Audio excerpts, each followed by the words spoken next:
which prevents circulation, which ultimately kills that tissue. So his dying. toes were black.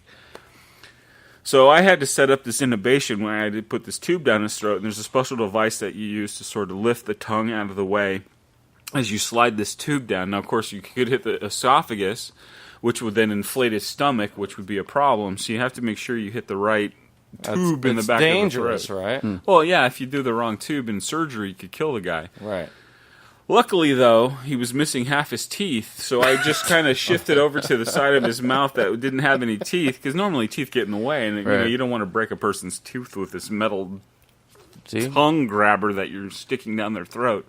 So that was a nice feature that the guy... And it was funny because it was half of his teeth, as in he had the right side of his mouth full of teeth and the left side was missing teeth. So I just kind of moved over to the there's a story there. Yeah. You know there's a reason why directly half of his teeth are missing. That's the side. He was in the middle of a denture procedure. That's the side that he inhaled his meth on. I mean, Right. come on, let's or snuffed his sock full of paint or He whatever. flew off a motorcycle and landed on that side. That's the I side they your choose on, story guys. is more interesting than I. I'll No. go Me with chewing. I want to give him a benefit of the doubt. Me chewing all the time might save my life.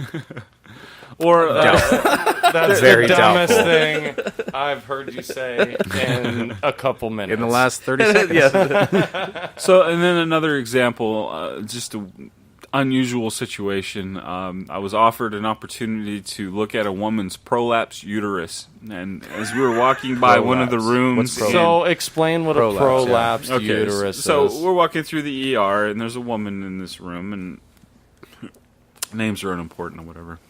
And the ER nurse said, "Hey, here's a rare situation. Would you like to see a woman's prolapsed uterus?" And I said, "Well, okay, sure. What does that mean?" And he's like, "Well, what happens is the ligaments that hold the uterus inside the woman's body become so stretched out, having so many kids, that for some women it becomes an issue, and the uterus actually comes out of the body through the vagina and is exterior instead of interior." So I said, "Well, okay." What kind of tampon can you, So what does that look like? that is so, yeah. Well, I've often described it as a pink eggplant sticking out between her legs, because that's exactly what it looked like. And You boys want to see what it looks like?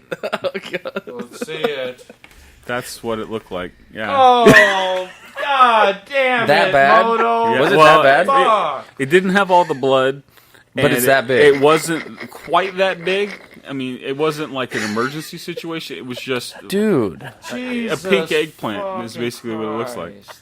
I would It never have looks guessed like- it was that. I thought it was so- like a 1-inch diameter thing. That's Well, like after 6 inches, dude. She had 6 kids, so after that many kids, the uterus becomes, the muscles don't contract back to their sort of pre-child size. Another weird or interesting one was a guy came in with a dislocated foot, in that his foot had slipped out between his tibia and fibia, so that it was like at a right angle to his ankle. So my job was to go in and hold his leg, basically his thigh, while the doctor pulled the foot out and twisted it and then reset it back in between the bones of his leg, lower leg, his calf. in the right direction. In the right direction. And this guy was not happy about it at all. He was screaming. Screaming as loud as I've ever heard. Yeah. That was pretty brutal. Yeah, So- like screaming like a woman. Like, I don't even want to do it or attempt. Well, interestingly enough, the woman who had the prolapse uterus wasn't screaming at all. So, I mean, who's the tougher one in she's that given case? how many births? 6. So that's nothing. So did the prolapse Might just uterus be, just happen randomly, or was she giving birth, or did something start that She just her came uterus just started coming out of her vagina, or you don't know? I imagine she was in a situation where a strong fart would have caused it to pop out. I don't really know, quite honestly. Did she have a strong queef, and that's what caused it? Yeah. That's She how wasn't it doing happened. Kegels. She wasn't doing Kegels. Yeah, Kegels will save that. definitely do your Kegels. Just sneezed on a windy For day. health. Exactly. Boom. There it Women goes. do your Kegels for health reasons. So So- you just recently came back from a you trip to South America. Yeah, I did the whole ayahuasca shaman, cool, badass experience. Absolutely. Okay, so I'm sure there's a lot of people who either have heard of ayahuasca and aren't sure, or they don't even know what ayahuasca is. So if you could go into that a little bit. Okay, so what I understand of it is it's a vine and a plant like a leaf, and you combine the two together. So one of them contains the DMT, which is dimethyltryptamine, which is the psychoactive property of ayahuasca that causes one to hallucinate. But it's not simply a hallucination. There are multiple components to it. And then the other element, the leaf, I believe, causes the body's natural enzymes that would break down the DMT in the digestive system. It prevents that from happening so that the DMT is actually absorbed. So how the people in the Amazon figured out which plants of the millions of plants that are there work together to not only allow for or not even contain the DMT, but to even allow the DMT to be ingested, that in itself is a mystery, how those two came together, because it's two components. But anyway, they figured it out, and I ended up going down to Peru for 2 weeks, and I tried to make the most of the experience, and it was amazing. I mean, I spent time in Lima, in Paracas, in Cusco, and then in the Sacred Valley, and it was amazing. The organization that I went down there with, their whole approach to the ayahuasca experience, if you know anything about it, it's a plant that's used in the Amazon by shaman. So typically people go to the Amazon in order to do this, and up until recently that's been what you do because that's the only way you could do it. But through the organization that I went through, their whole sort of point of view was to sort of, how does Western person, Western man, Western me deal with this ancient way of accessing sort of deeper parts of your brain and your personality and your mind, and opening up these vistas of reality that we contain within ourselves, and can manipulate and work with, that will be the most beneficial. I mean, if you go down to the Amazon and you have a Spanish or Portuguese speaking shaman running you, or a native speaking shaman running you through sort of a native experience, you're missing so much of the connotations of the experience because it's all sort of contextualized for an Amazonian. So this ayahuasca healings group that I went with, their whole point of view is, okay, you're a Western person, you live in Western culture, you have Western ideals, you have a Western upbringing. How do you then meld that or interface that with ayahuasca, which is an ancient medicine that is used to sort of work things out? How do you do that? So for me, that was the thing that really drew me to them. So it required me going to Peru. So, and of course, I was always interested in Ancient Aliens and that show, and so to me it was like a double-edged sort of thing. It was one, to do the ayahuasca and do the internal work and try to figure out where I'm at and what I'm about and who I am and my past and all that kind of stuff. But it was also an awesome experience to go to South America and actually do the sort of Ancient Aliens thing. So the first thing that I did when I went was to go to Paracas, which I caught a flight then, which flew us over the Nazca lines, which are these giant petroglyphs basically drawn out in the desert. I mean, basically in the middle of nowhere, there are these massive geometric shapes, and then a monkey, a hummingbird, hands, a tree, all these different figures that are drawn out in the desert. And this plane would sort of swoop back and forth and give us these really cool angles on these pictures that people 1,000 years ago drew in the desert. And why did they do it, and what was the purpose, and all that kind of stuff.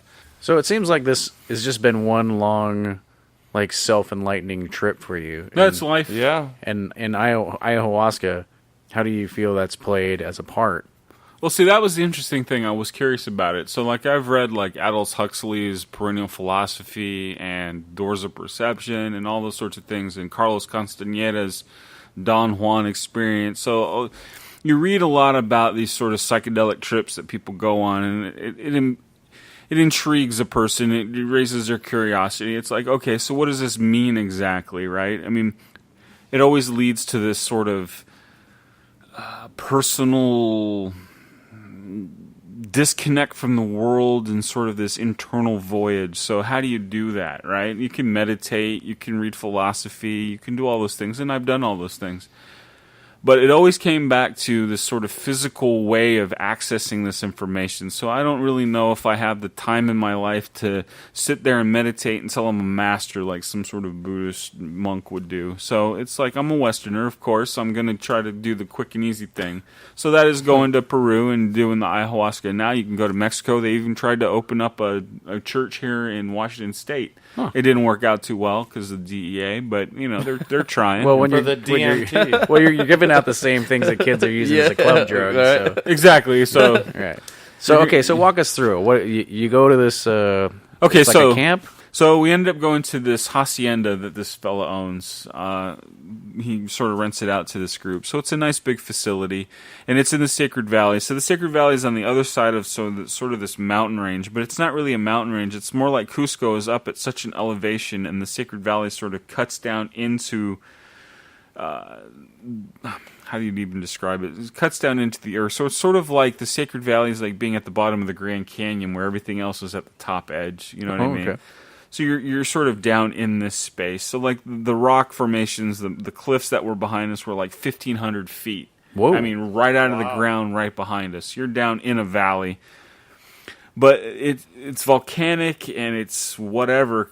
It's crazy. They have cornfields around there, and the kernels were probably this big. I mean, like like the size of a quarter. Quarter. I mean, the corn cobs were insane, dude. It was like How big? So how long was the corn? The corn cob was like an average sized corn cob, but all of the corn kernels were like Arnold Schwarzenegger corn kernels instead of like little tiny average guys. So they were massive corn kernels, and they were super sweet, super delicious. What's the scientific explanation? Could you imagine for making that? popcorn out of The that? That'd be ground fucking there massive. has tons of nutrients in it there because of the nature of the valley. High Oh, no wonder nutrient. the heads were so big. That and it's organic. There's no chemicals or anything, so everything you're getting is right out of the earth. I mean, and it was delicious, and all the food was amazingly good. And which was part of it. You're doing this sort of vegan diet, which I'm not a vegan, but I'll give credit Yeah, you to like vegans. Yeah, well, I have incisors for a reason. I evolved to be a meat eater. All right, so- whatever. So you guys are like sitting around in a group setting while this is going on? Okay, so yeah, we get there, and there's a bit of an orientation. Everybody introduces themselves, and it was cool because it was people from all over the U.S. So it's not just Seattle people, whatever. Although I did meet a guy from Washington State. Hey, Josh.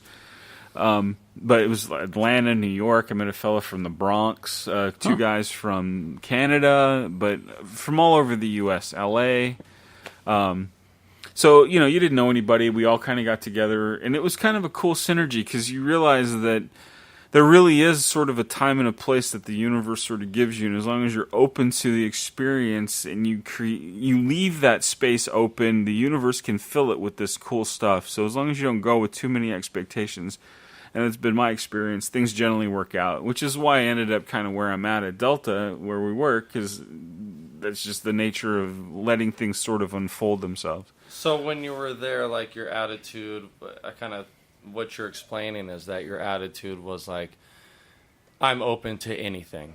Yeah, pretty much. I mean, because I didn't have any... What can you expect from sort of a psychoactive, hallucinogenic experience? I mean, really, you don't know if you don't do it. You can't access that. It's just... You can conjecture and speculate and guess all you want, but it really doesn't give you access to it until you actually do it, which is the reason why I went there in the first place. And it's sort of been the whole motif of my life in that I don't just try to rest. I mean, I have a degree in English, so it's all reading. I have a degree in comparative philosophy, so it's all reading. There comes a point in a person's life where you actually have to do something. You have to engage the world. It's not just enough to have the knowledge. You have to have the experience. And it's that experience and exposure to experience, and it's the openness to allow the experience to unfold that really creates the magic. And it really was. It really became that. Go ahead. So you're sitting in a group with a bunch of strangers. Never met any of these people before. Nope. And by yourself. Yep. Completely alone. And you're about to take this highly hallucinogenic substance. Okay, so the actual ceremony itself, and I think Well, this sounds terrifying to me because Well, yeah. I want to be comfortable if I'm trying to do something like this. I don't want to freak out. Well, Like, see, I don't- and that's and the- you're trying to keep your shit You're together. around strangers, But in a that's the strange thing. country, Everybody is and- trying to make you feel very welcome, very open, very accepted. So yeah, But it's just human nature to